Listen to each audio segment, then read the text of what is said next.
So I know I've told you about like some of the neighbors around here, and then the ones next door, there's a couple there that I like, a couple of the ladies that I like, and then there's one woman I don't like. And then, but anyways, they're moving. They're all moving. They're Okay. starting, one of them. And I told you the other day that I'm like crappy at ribs. I've tried making ribs 100 times and I'm not good at it. So yesterday I was cleaning out my garage because I wanted to clean out the hot tub so that I could do my birthday in the hot tub this weekend, right? And the neighbor next door, she's like, "Do you want some dinner? We made dinner." And I don't want to be rude, right? She was like, I was like, "Yeah." Tell me she brings over baked beans and ribs that were to die for. And now they're moving. And now they're moving. So how do you cook your ribs? I told her I made ribs last night for the 4th time and I screwed them up. Hi, Lana. So I've been craving ribs. And the ones that she gave me that her and her husband made yesterday, like fell off the bone, man. Oh, they were so good. How do you make your ribs? Low and slow in the oven. Okay. 250 first? For 2.5. No, and I don't want to put them in the crock pot. I feel like it's cheating. I've always boiled my ribs first. I've always boiled my ribs and used the barbecue as a finisher. See, everybody keeps telling me to do the crock pot. Hi, Zeke. Hey, Zeke. You know what? Hey, you know what Zeke hasn't done in a long time? Joke of the day. Yeah, where's our joke of the day, Zeke? I always do what do they call it? Parboil. I always boil them first, just to make sure that I get it. You know, like that way I know when I'm putting the barbecue sauce on and I'm putting it on the barbecue that I'm not going to screw it up. I'm going to get the barbecue char. I'm going to get the barbecue flavor. The barbecue sauce, but I also like it like blackened, like caramelized. You know what I mean? Couldn't you put it on the barbecue meat side down before you put any sauce on it at all with the seasonings and caramelize it that way? Flip it back over and then put a light layer of sauce on and let that also caramelize? I don't know. I think I need to go stand with my Ninja Foodie ribs. I think I need. My buddy is insta famous for grilling and smoking meat, and I think I just need to go stand next to him and watch him do it step by step. Okay, 2 things. 1, it sounds like a phenomenal weekend to go grab a whole bunch of ribs and just keep making ribs until you get it right. Okay. 2. I mean, because I'll eat them even if they're tough. That's what I'm saying. I'm saying that tongue in cheek. Go buy all the ribs and keep making ribs until you find the one you like. Make all the ribs. Make all the ribs. Okay. Make all the. It's your birthday weekend. Make all the ribs. I'll be 41. 2, cornhole equals too much walking. How? No, he does cornhole because frisbee golf equals too much walking. Oh, the smart people do cornhole and can read sentences. The dumb people frisbee golf and can't read sentences. Gotcha. I'm there. So the neighbor and I also always laugh. Okay, before you guys judge me, I'm not the type of woman. My ex-husband is right here. I wouldn't say this in front of him anyway. I don't parade men in front of my kids. So they know my ex-husband. I have one buddy up here that they've met a couple times. And then my ex-boyfriend, Chris, are the 3 people that the kids have ever met. And it's all, okay. So Joe, we have a really close relationship. So he'll come and stay here. If he gets here late, drives the kids to school. And then I had Chris, who used to come over all the time. And then before that, I had a buddy who would come over and help me stack wood or build things. So the lady next door that I'm becoming friendly with, like she just kind of looks. So today, when we came from, thank you. Today when we came from the school, I go, I know it's hard to keep up, but this one's the ex-husband. And she's like, it's fine. It's fine. I told her the other day, I go, I've always wondered if you were wondering, like, who are these men coming over? Oh, wow. But she knows she hasn't seen the other one in a while, so. I'm not a kiss and tell, but anybody that I have seen in the last few months has been like no opportunity at all for kids to run into. Like, good for you. Ellie, are you Jenny's daughter? No, good, because I've never been that. Yeah. My kids are dudes.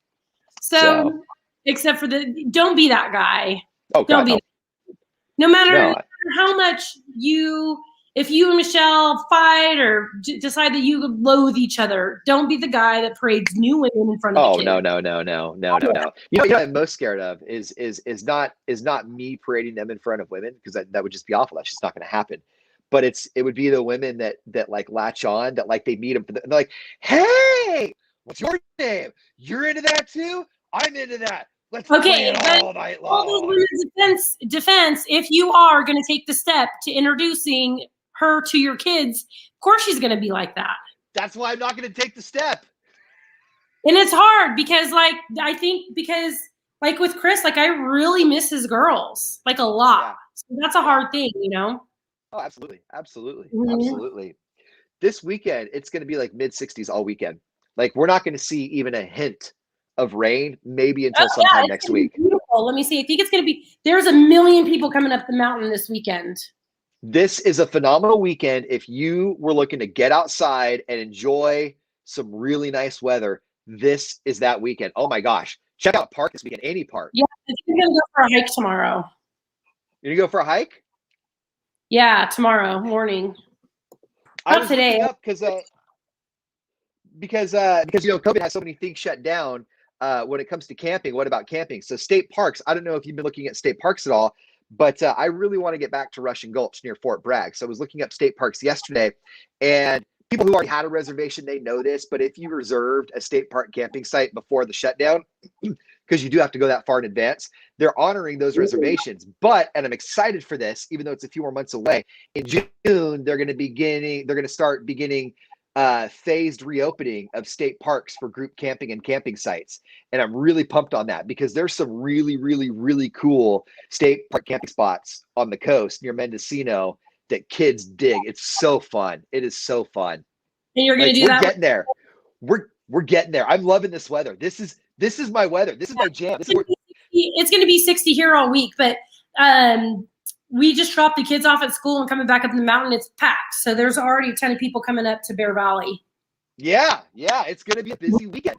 It's going to be, and hey, for the people in the valley, you got all those people going up to Bear Valley. Our parks are open. They're up skiing. Take advantage of the parks. A kite. This be a good weekend for no, myweather.com doesn't say there's going to be a lot of wind.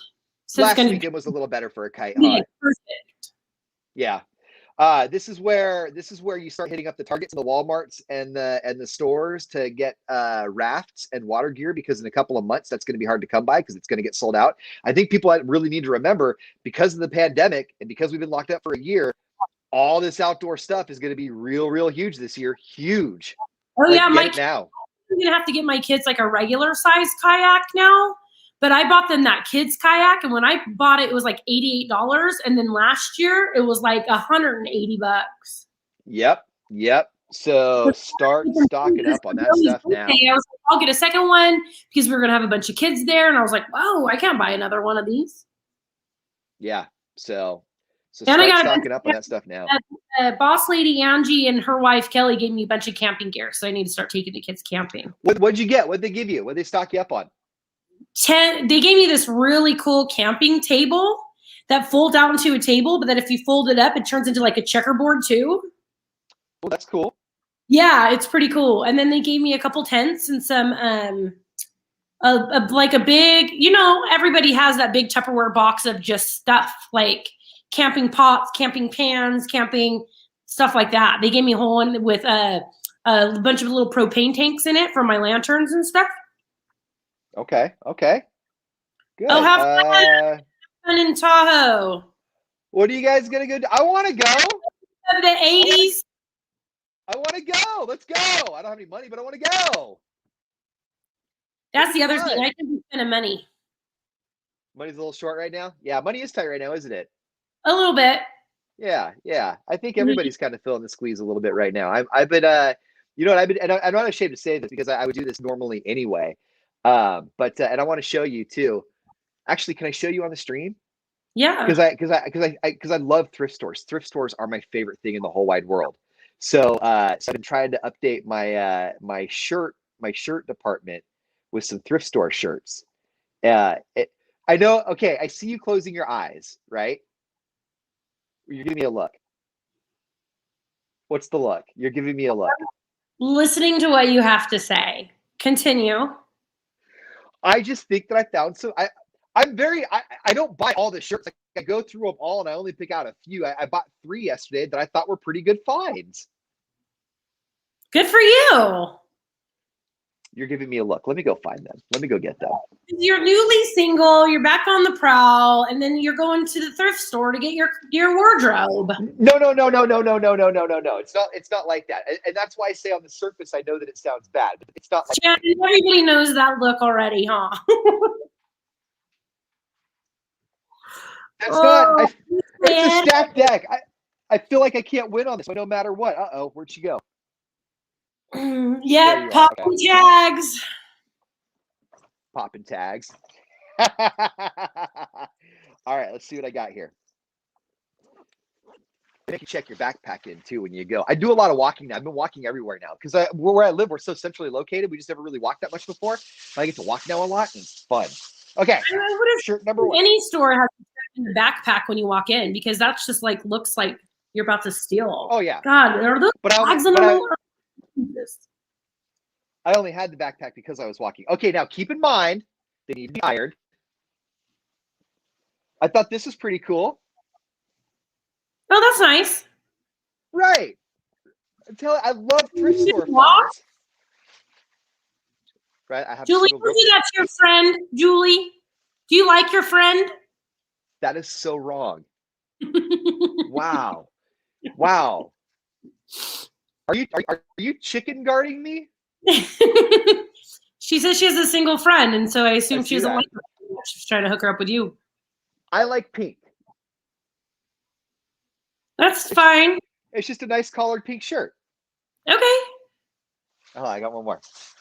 Okay, now this one is a smidge small, but I envision this one with like a white shirt underneath, so I'm not like buttoning it up.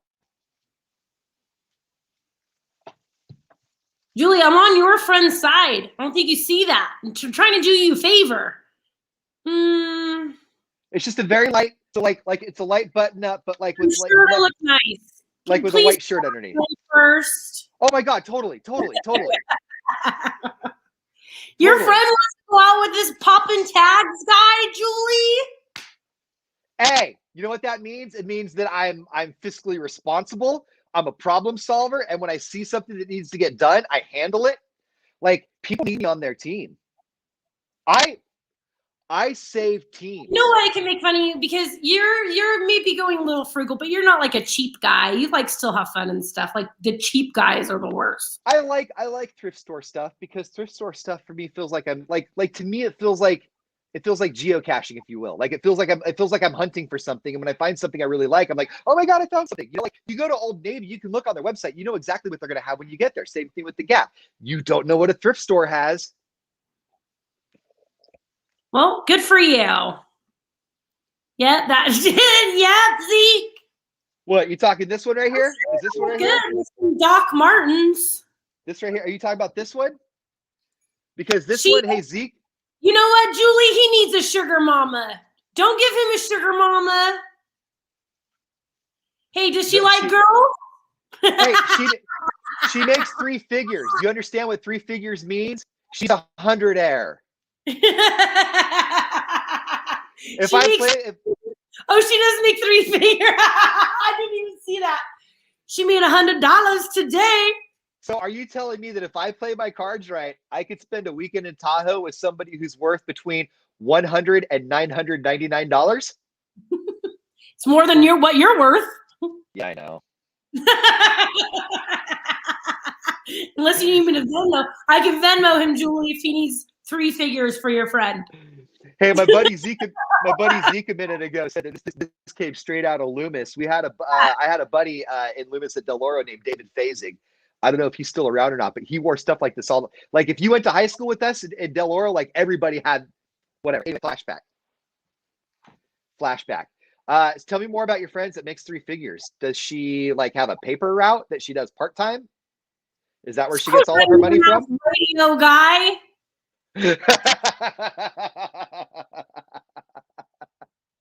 On one of the dating apps, it shows like your income range. And I can't make it go away, but I'm not gonna lie. So I never do that. I put skip. political preference, skip. Right. You know what I do on political preference? I put level of education, skip.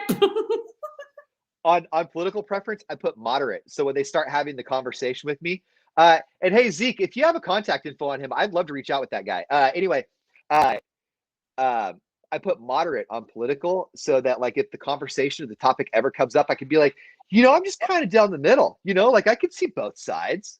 Dude, I've tried to. Okay, I tell everybody I'm moderate. I'm very both sided. Usually both. And then remember, I went on the date with that guy, and within 30 minutes, I hated him as soon as his stupid political mouth opened up. Right. That's when you found out how not both sides you are. Yes. Yeah. I seem to find that every time I date somebody because I date guys who are completely opposite in that train of thought than me. So here's how I've combated that. Okay. I just shrug my shoulders. No. Like when it comes up, I just like, because you know my lean, but like it's not worth, to me it's ridiculous for fighting over. I'm done, like it's a fight not worth having anymore. So now when the conversation comes up, I just shrug my shoulders. I don't know, I don't really pay attention. Okay, when we went on our road trip, we had an agreement on both sides. When he came to my family's house and politics come up, he just sit there and be quiet. And when I go to his family's house and politics come up, I'm just going to sit there and be quiet. Yeah. And that's how our road trip went. Quietest road trip ever. At Christmas at my house, he's just sitting there like, do. Oh, don't get them started on electric cars. Hey, let's circle back to that 100 air. Is that 100 air gonna play the slots? Yeah, I forgot we weren't talking about Ian's dating life enough. No. I want to know if we're gonna play slots with those hundreds of dollars. Do we max bet or do we just go minimum bet? Roasting people when you're at the thrift store. I know. I don't hate the thrift store. I love the thrift store actually. I just usually when people become single and new and back out and in there, they kind of try to go with their best self. But then there's Ian Riley. Oh no, these shirts are not for dates. These are not going on a date shirt. These shirts are for 6 months down the line more comfortable. And I can be like, oh, also, I buy used shirts.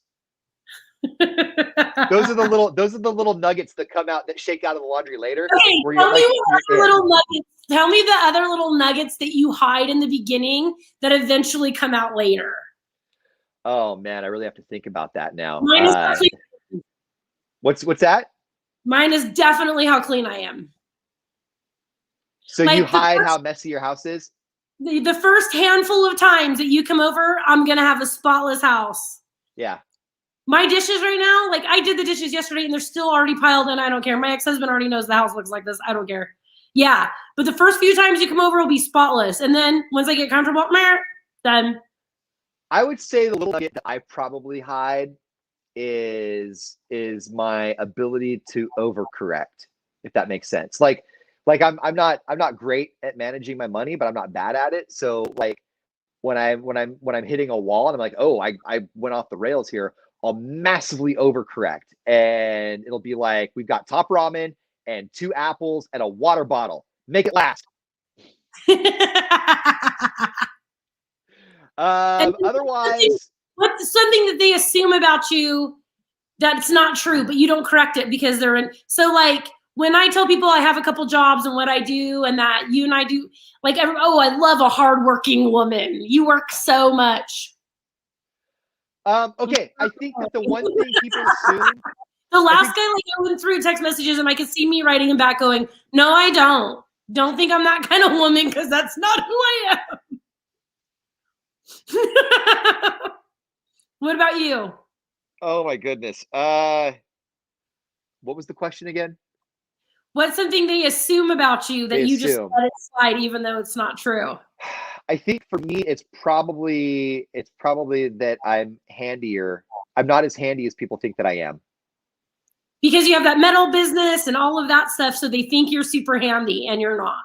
If you walk into my garage, I've got a drill press, I've got a plasma table with a plasma torch, I've got my workbench, I have 2 air compressors, I've got a powder coating booth. Like I've got a lot of stuff, and I have all of my dad's tools, and he was a woodworker, so I've got a router. I've got really weird stuff. I know how to use about 22% of the stuff that's in my garage, and the rest of it is collecting dust or just like, and there's stuff for like cars in there. And the thing is, in conversations, I can kind of hold my own a little bit. Like I know how to talk to people in construction, be like, well, it looks like common, you know? And so I can kind of hold my own on that. But then when the rubber meets the road, they're like, okay, cool. Do you want to come over and help? And I'll be like, no, I don't. Because I'm a fraud. Build a roof. Yeah. Yeah. All of my handyman experiences, I tell everybody the same thing. I don't really know what I'm doing, but I am a phenomenal taskmaster. So if you tell me what I need to do and you show me, I'll do it all day long. I'm the same way. Team. I'd rather be the work person than the manager. I don't want to manage anybody. I don't want to be the manager of the time or the stuff. Right. Yeah. If anybody thinks that he's handy, let's discuss his sprinklers that look like mousetrap when he was done. If you dig up any sprinklers in anybody's yards with pipes, it's gonna look like a mousetrap for them too. I'm building my own shelves out of industrial pipes and live edge wood this weekend. So let's see who the handier one is by the end of the weekend. Wait, what are you doing this weekend? So have you seen like the shelving and stuff that's made with the industrial pipes? And then they use like phalanges and the corners and the steel, like the square steel. Yeah. I put those up I have 8 10-inch 3/4 that have a 3/4 inch round pipes. Yeah. So they come down and then they'll go into the wall, and I got the phalanges for those, which I bought extra of those because some of them lay flat and some of them don't. And I want to know which ones are perfect. And then there's a wood place right down, and I'm just going to get live edge wood boards to put as shelves on it to make a wine rack. Oh, that'll be cool. Yeah. Right. It's fun. Right, like in this spot. See, so this is like a cute little drink area. So put it like right here. Okay. Isn't that going to look good? That'll be cool. That'll be really cool. Yeah, I did 3 different Ace Hardwares this week, getting all the right stuff. It's funny you bring up those types of shelving because I have a very real story about those kinds of shelves because my dad used to have a warehouse. He had 3 warehouses, but one of them, the main warehouse on the 3rd story of the warehouse was a conveyor, like the little rolling things, like you roll stuff down, like from top to bottom. It's the little steel rollers, conveyor belt, basically. Yeah. Only so anyway, they would take these orders, they would roll it down this conveyor belt, like 3 stories, and then it would slide off into the next set of rollers that would go into shelving just like that. And we ended up getting that shelving and bringing it back to our garage when my dad retired. But what I would do when I was like 8 or 9, and I don't know how CPS was never called or how I'm even still alive, but I would get up on that 3rd story. There's a lot of stories that start with, I don't know how CPS wasn't called with you. I would take the lids of those big plastic bins and I would sit on them like a sled, and I would go down 3 stories of this roller conveyor belt and end out in these shelves that are kind of like what you were describing, only they were much bigger. It was so cool. You know what? That's like a movie where they go down a tube, like a pipe or something, then all of a sudden they're on a water slide. Like, it shouldn't be exciting, but it is. Okay, so here's some privilege for you. Okay, so we're going down. I'm going to, and I shouldn't be doing it, right? I should be dead. This is the privileged part, not the. Well, my dad had 3 warehouses, but. Well, the privileged part was like there was warehouse managers who, like, their whole job, their sole mission in life was to make sure that not one person used those rollers like a toy. Not one person got injured, because that was a huge liability. Everybody had name tags, and on the name tags, there was a little colored dot. This is the system my dad came up with. If there was a green dot, you could go wherever you wanted. Nobody could say anything to you. A red dot was like you had to stay in your spot, and a yellow dot was like you had some leeway. Because my dad was the owner, I had a green dot on my name tag. You couldn't go in there without a name tag. So this poor guy trying to keep everybody safe was the only guy that couldn't tell the 9-year-old brat, hey, don't go down that. That's a stupid idea. He had to watch me do it. And then he had to take the wrath of my dad, who came back, was like, why the hell are you letting a 9-year-old go down 3 stories of a roller? And the poor guy has to look at my dad and say, because the 9-year-old has a green dot, mine's only yellow.